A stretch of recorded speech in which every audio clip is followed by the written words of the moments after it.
आप लोगों का हार्दिक स्वागत है। आज हमारे साथ उपस्थित हैं भारत के जाने माने ज्योतिषाचार्य जी, डॉक्टर रजनीकांत श्रीवास्तव जी। और आज मैं आपसे पूछना चाहूँगा डॉक्टर साहब कि अक्षय तृतीया 3 मई से शुरू हो रही है, तो मैं आपसे पूछना चाहूँगा कि आप उसके ऊपर क्या बताना चाहेंगे? जय श्री राम। देखिए, 3 मई को अक्षय तृतीया है और जितने भी दर्शकगण सुन रहे हैं वो कृपया ध्यान दें। इसे हम लोग अनसुलझे मुहूर्त को मानते हैं। ये कोई शुभ मुहूर्त ऐसे नहीं है शास्त्रों के हिसाब से, लेकिन क्या देखा गया है कि जितने शुभ कार्य आप करें उतना ही शुभ होता है। जी। अब क्या है कि बसंत पंचमी के दिन भी अनसुलझे मुहूर्त में हम लोग ले लेते हैं, इस दिन भी है। ये अक्षय का मतलब होता है जिसका कभी भी क्षय न हो, नाश न हो, जी। कभी भी उसमें खंडन न हो। जैसे चावल के दाने को अगर वो खंडित नहीं है तो आपने देखा होगा पूजा पाठ में अक्षत बोलते हैं, अक्षत। तो अक्षत का मतलब उसका कभी क्षय नहीं होता है। ये अक्षय तृतीया है, सौभाग्य के लिए, सुहाग के लिए बड़ा उत्तम चीज़ है। माने ये त्यौहार बहुत अच्छा है। और इस दिन जितना आभूषण कोई खरीद सके, सोना चांदी आभूषण, वाहन खरीद ले, प्रॉपर्टी खरीद ले, ज़मीन खरीद ले, मकान खरीद ले, गाड़ी घोड़ा खरीद ले, वो बड़ा शुभ होता है। अक्षय तृतीया की यही खासियत होती है।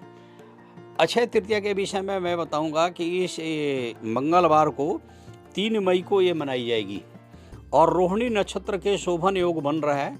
ऐसा योग 30 वर्षों के बाद ऐसा संयोग बना है। 30 वर्षों के बाद ऐसा संयोग बन रहा है और 50 वर्षों के बाद प्लानेटरी जो चेंज होके आ रही है स्थिति, वो सेम आ रही है। 50 वर्ष पहले ऐसा हुआ था कि जैसे बृहस्पति महाराज हैं अपने ही घर में है मीन राशि में, इस दिन भी यही स्थिति है। चंद्रमा जो है उच्च राशि वृष में है, शुक्र अपनी उच्च राशि मीन में है, शनि जो है अपनी ही राशि कुंभ में है। ये स्थिति आज से 50 साल पहले थी। तो कुल मिला के जो मेन प्लानेट हैं वो सब शुभ अवस्था में हैं। उस दिन शोभन योग में अक्षय तृतीया का होना और मंगलवार अक्षय तृतीया, तो ये बहुत ही अच्छा माना गया है।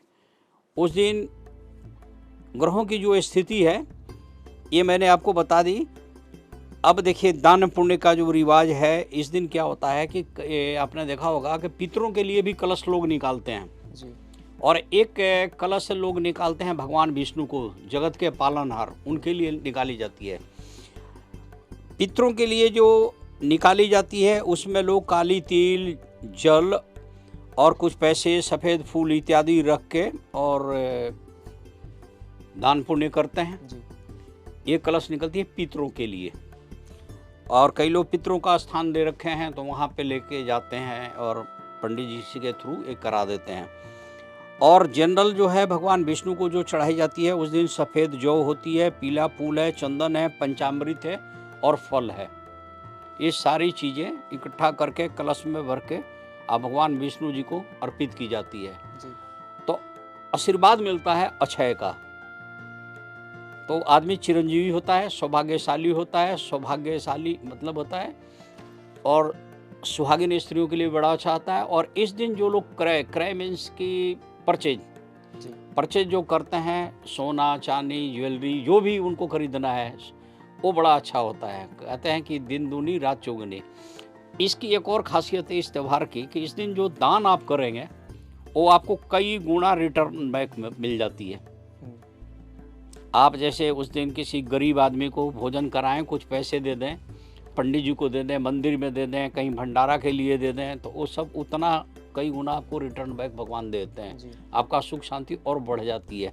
तो तृतीया के दिन इस तरह की चीज़ें करना बहुत अच्छा होता है। आप क्या देखेंगे कि उस दिन बहुत ज़्यादा लोग गाड़ी उड़ी की बुकिंग करा रखे हैं। सोने चांदी की दुकान पर काफ़ी भीड़ भाड़ होगी। इस दिन लक्ष्मी जी और कुबेर जी की अवश्य पूजा करनी चाहिए, क्योंकि लक्ष्मी जी के पास पूरी जगत की प्रॉपर्टी की स्वामिनी है। धन लक्ष्मी, कुबेर लक्ष्मी माने सुख लक्ष्मी, शांति लक्ष्मी, वैभव लक्ष्मी, कीर्ति लक्ष्मी, यश मान सम्मान की स्वामिनी है। और कुबेर जी उनके जस्ट लाइक द ट्रेजरार माने उनके खजांची हैं। तो कुबेर जी और लक्ष्मी जी की पूजा करना बहुत ही अच्छा है। अक्षय तृतीया के दिन मान्यता है कि भगीरथ जी ने तपस्या करके, राजा भगीरथ ने तपस्या करके गंगा का अवतरण पहली बार पृथ्वी पर किया था।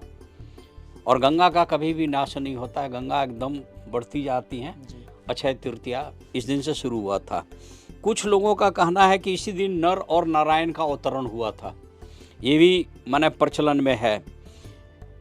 एक बार वनवास के समय में भगवान कृष्ण ने क्या किया था कि ये वनवास में थे द्रौपदी, पांडव वगैरह, तो एक पत्ते में पात्र बना के उसमें अक्षय पात्र बना के दिया था। तो जब चाहें उसमें अन्न धन सब कुछ मिल जाता था उन्हें, जी अन्न वगैरह मिल जाता था खाने को। तो इसकी मान्यता भी शास्त्रों में आती है कि अक्षय तृतीया के दिन ही भगवान उनने ये किया था, उनको दिया था। माँ अन्नपूर्णा के विषय में भी कहा गया है कि अन्नपूर्णा जी का अवतरण इसी दिन हुआ था, इसलिए अक्षय तृतीया प्रारंभ हुई थी। ये है अक्षय तृतीया के विषय में जानकारी। अक्षय तृतीया के बहन बेटियों को और जो लोग हैं जो जिस लायक हैं वो इसी तरह से कुछ ना कुछ ऐसी चीज़ परचेज करें जो अक्षय हो जी और बढ़िया हो। जिसको बाइक लेनी है बाइक ले ले, गाड़ी लेनी है गाड़ी ले ले, जिसको ज्वेलरी लेनी है ज्वेलरी ले लें, किसी को कुछ लेनी है वो प्रॉपर्टी उस दिन ले लें, बड़ा अच्छा रहेगा। और मेरा सबको आशीर्वाद है कि परमपिता परमेश्वर आप लोगों को सदा खुशहाल रखें, सुखी रखें। अक्षय तृतीया का हार्दिक शुभकामना आप सभी को। बहुत बहुत धन्यवाद डॉक्टर साहब, आपने बहुत अच्छे से बताया हमें अक्षय तृतीया के बारे में। जी जी जी, और मैं आशा करता हूँ लोग इसका खूब लाभ उठाएंगे। धन्यवाद। जय श्री राम।